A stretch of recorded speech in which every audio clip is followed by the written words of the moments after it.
So I'm calling your church to test to see if they would help feed a starving baby. And right now, per request, I'm calling Living Faith Christian Center in Baton Rouge, Louisiana. Let's call them and see if they would help feed a starving baby.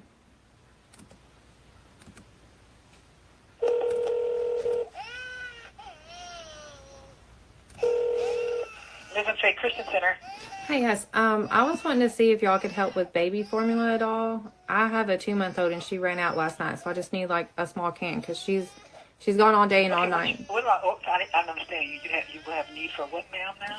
I was wanting to see if you all could help with a small can of formula for a baby. Small can of formula for a baby? Hold on, let me see if Sister Judy's available. Hold on a minute, okay? Okay.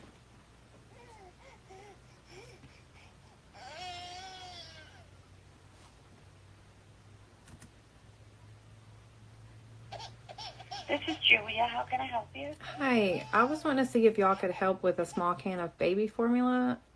I have a 2-month-old and she's been out since last night, so she's gone all night and all day without anything to eat. We don't have any formula around, darling. I'm sorry. None. No diapers, anything for babies. We don't have any. Could that be something you all could get and I could just pick it up?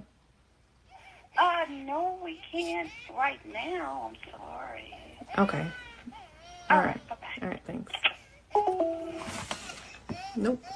So that was a TikToker named Nicali. She's been going viral for calling churches, mosques, and other faith-based organizations, asking if they'd be willing to feed her starving baby. She tells them that she has a 2-month-old baby who hasn't eaten in the past 24 hours, and she's calling just to see if they would be willing to help with getting her formula. And here's the thing. It's not a prank. It's not clickbait.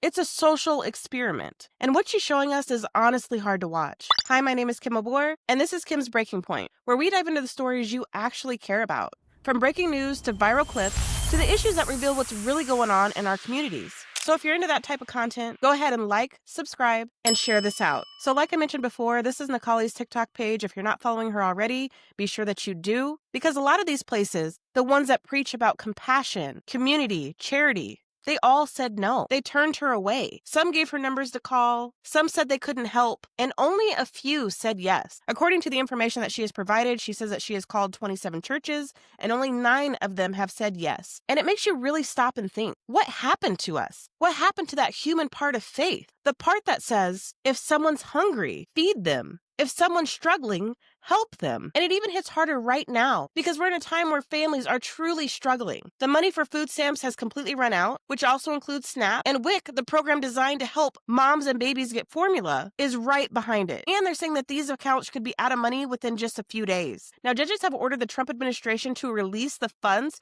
so that families can still eat. But let's be honest, this is the same man who refused to give out aid before. And if history tells us anything, we know where his priorities usually lie. And it's not with the American families. So what do we do with the society when the government's not feeding the people who clearly need help and the churches aren't either? Where do struggling moms turn? Where do babies go for the formula when the shelves are empty at the food banks and everyone just keeps saying we're sorry, but we can't help? We always hear that faith without works is dead. But what we're seeing right here is faith without compassion. And that's even worse. Watching Nicali do this has honestly inspired me. I want to see what happens where I live. So I'm going to be calling some of the churches and mosques in my own community, not to shame anyone, but to find out if this is really happening everywhere. Because if compassion has become conditional, if the places but to help us in our darkest moments are closing their doors, maybe it's more about what we do instead of about what people need. So shout out to Nicali for doing something that clearly needs to be done. And to everyone watching, I want to hear from you. If you called your local church or mosque, do you think they'd help a mom with a hungry baby? Or would they say no too? And if you want me to call your local church, leave a name, city, and state in the comments below, and I'll hop right on that. Let's continue talking about this because this says a lot about who we are as a people.